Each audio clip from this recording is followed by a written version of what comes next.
Hello and welcome, and thank you for joining me today.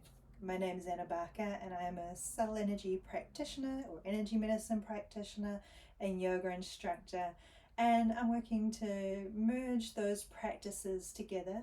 Although I still work privately in energy healing sessions with clients one on one, as well as developing online and in-person subtle energy yoga classes. So this is a little bit of the subtle energy yoga practice I want to share with you today, specifically designed to support grounding after a concussion. My mother just recently had a concussion. It's been about a week, and she mentioned that she was feeling spacey and ungrounded. And so I wanted to create this practice to support getting that sense of regrounding in the body to kind of help support that recovery. So I also wanted to share that with any of you that you may find useful. It's also a practice to support grounding whatever is going on in your life as well. But it's very intended to be very slow and gentle and mindful for if someone is in that really acute recovery time as well as further down the road. So to get started, we just need to find a chair to sit on. I'm just using a dining chair, so if you are on a couch, just maybe come forward on the couch a little bit so that you're not sort of sunk down in the cushions. You can have a little bit more support, and you kind of want to have a firm seat underneath you. So the first thing I want you to do is bring your attention down into your feet. So just feeling the sensation of the contact between your feet and the floor, and just maybe moving them around a little bit so you can just sort of feel and connect with those sensations in the feet as they're on the floor. And then as well as that, bringing your awareness into the surface below that you're sitting on, the buttocks, the hips, the thighs, maybe just moving side to side, just feeling that weight on the chair. So whenever you're in contact with any surface, this is like being in contact with the earth. So these are the surfaces that are holding us right now. And then as you're ready, sort of just settling down into a little bit of stillness, bring your awareness into your breath. So being aware of that exhalation and the inhalation, and being aware of the areas that expand and contract. And just notice how you're feeling in your body and in your breath right now. Notice if there's any need to gasp or sigh or yawn, and if there is, just let that happen. We're not trying to change or control anything right now. We just want to tune into what's going on in the body right now. So taking a little inventory of how you feel at this moment too.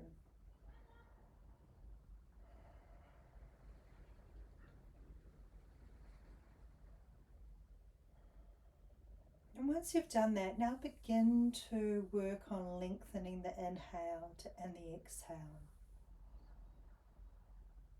Making those breaths just a little bit longer. So going into a deepening of the breath that's comfortable and easeful for you. You don't want to be straining with the breath. It still wants to remain comfortable and more easeful. So just want to be mindful that when we're working with something like a concussion, which is a form of traumatic brain injury, these things happen out of the blue.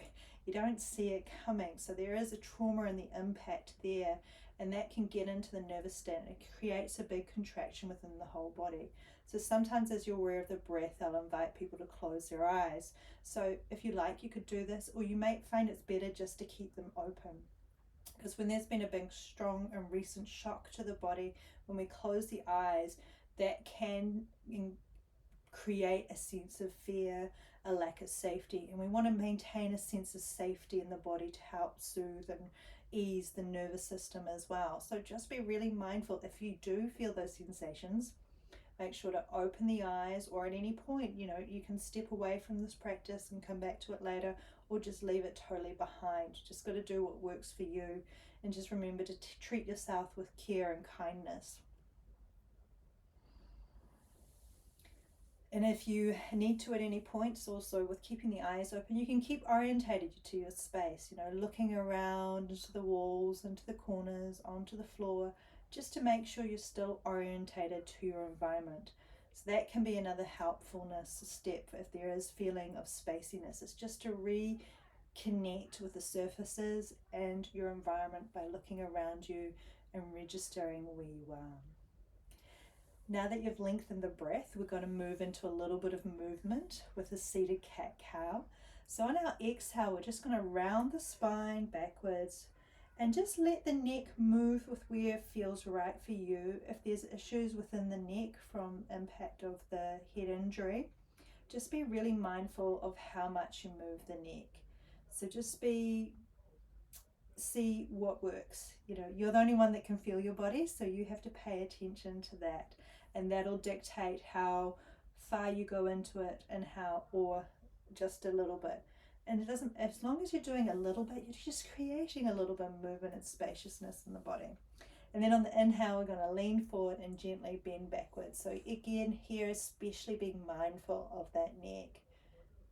And there's no judgment here. Exhale, rounding, and inhale, coming forward. So go nice and smooth with your own breath with these movements. You don't need to match me. It's more important that you match your own breath. And just remember, no one else is watching. There's no judgment. So even if you're just doing the most slightest movement back and forth, that is just so much already being created within your body. Unless, of course, you're in a panic and fear, and then I suggest you stop, because that's not going to create this to be very useful.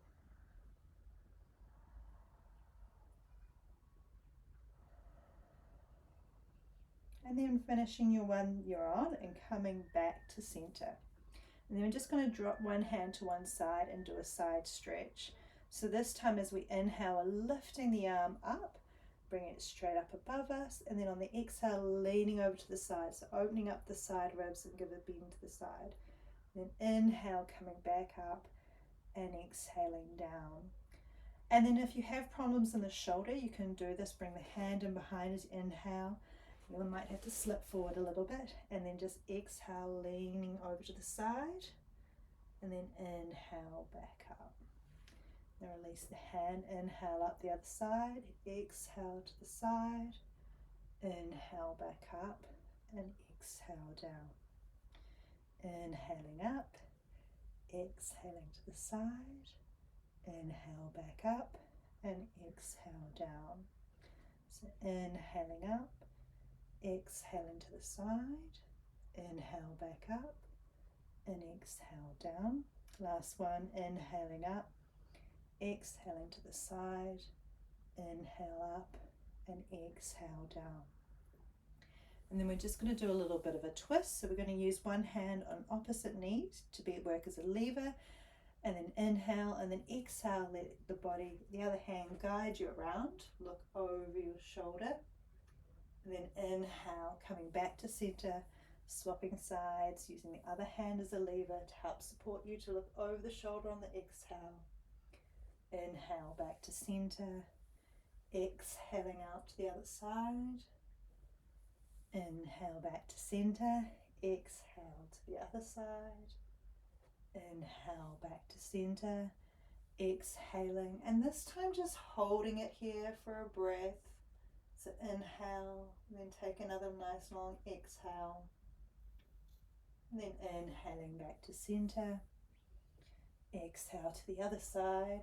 Taking another breath, inhaling and exhaling. And then inhale back to center.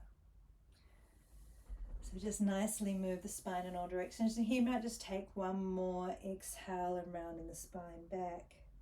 And inhale, coming forward, just doing that. If you just need to release a little more tension, then come back to center. And then we're just going to bring opposite hand up to opposite shoulder and giving a massage in behind that shoulder. So giving a nice squeeze. So start working on sort of getting the energies crossing over aligned, and also working on releasing tension there. And then just dragging that hand across to opposite hip. And then going the other side, squeezing in behind that shoulder. And then dragging across to opposite side. We'll do once more each side, giving a little squeeze in there, dragging across. And then coming back the other way.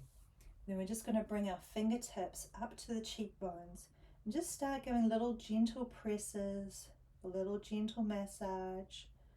So the cheekbones is the beginning of the stomach meridian. The stomach meridian helps support grounding. It runs all the way from the cheekbones down off the second toe. So we just want to wake up the system to get the energies in that grounding process.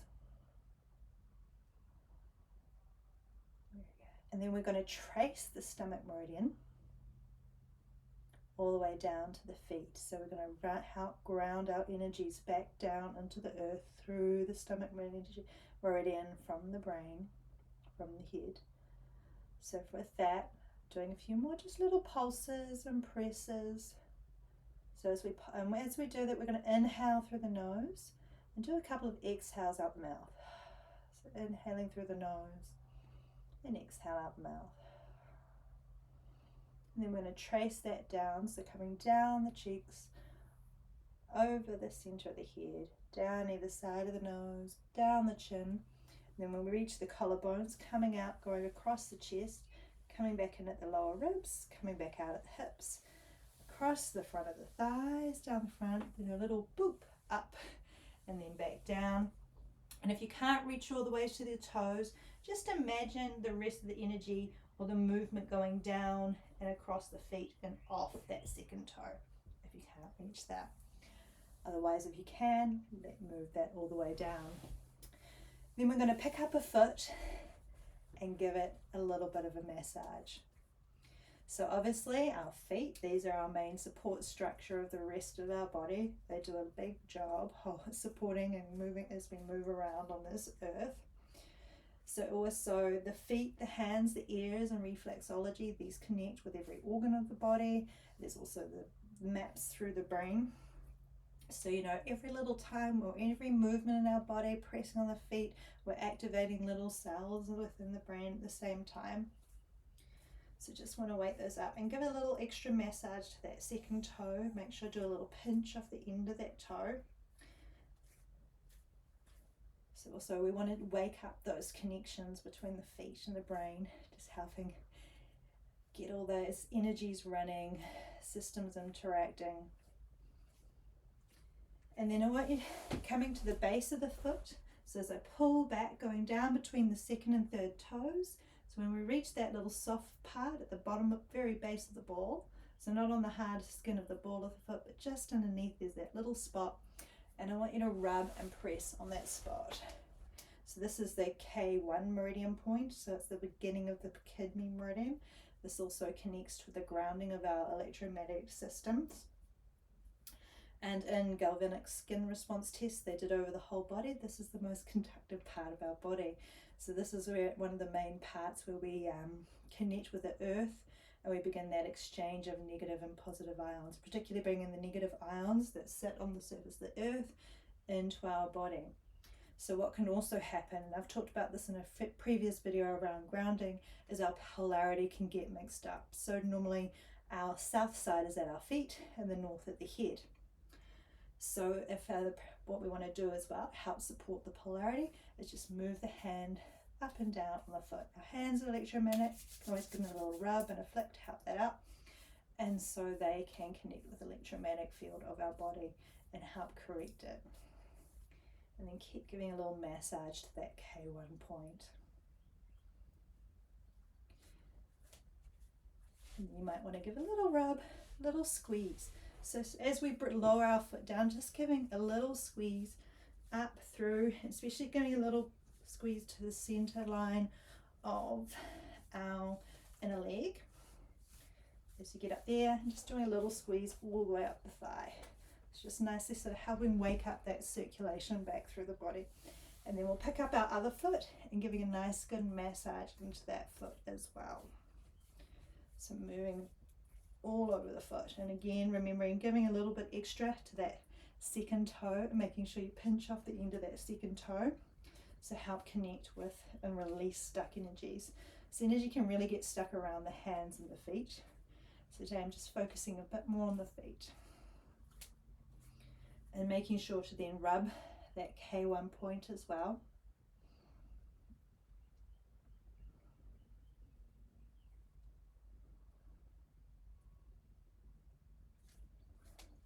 And then just giving, again, a little squeeze, a little extra attention up that center line of the inner calf.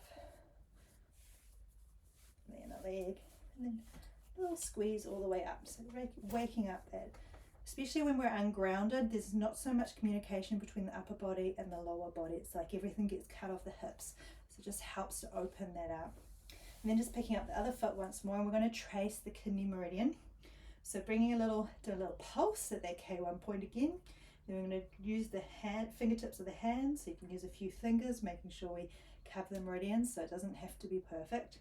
So tracing from that lower part of the foot back to the ankle, we do a little circle around the ankle, then up the inner leg, up the inner thigh, and then come up the center of the body, and then a little press. It's got the collarbones there, so just in that soft bit below the collarbone, a little press and massage there. Then we'll do the other side. So a little pulse to the K1 point, trace back to the ankle, a little circle around the ankle, up the inner leg, up that side of the center of the body, and reaching that little point there. And then bringing both hands to those points just below the collarbones. So this is K27, and this is a junction point of many meridians as well as the end of the kidney meridian. And this point helps get the energies moving forward. So when we're sick, tired, we'll go through a traumatic experience, our body is wanting to pull us back and to rest, this can just help get things moving forward again. And a little bit of a reset. And then just give the hands a little rub, a little shake out. Bring the hands back to the knees, and just to help, a little percussion, help keep things moving. Just going to inhale, lift up the heels, exhale and drop them down. Inhale, lift them up, exhale, drop them down. Inhale, lift them up, exhale, drop them down. Inhale. Just doing that a couple more times. And there you have it. So just take a moment, keep your eyes closed, or if you like, you can, keep your eyes open. If you like, you can close them, or just keep them open, and bring your awareness back to your breath, tuning back into your body, and just noticing how it feels now to how it felt at the beginning, if there's been any little changes or not. Being aware this might be something you want to do or come back to for a couple of days in a row and see how you feel, depending where you are in your recovery. So thank you very much for joining, and if you know of anyone else that this would be of use for, please share. Have a beautiful day. Namaste.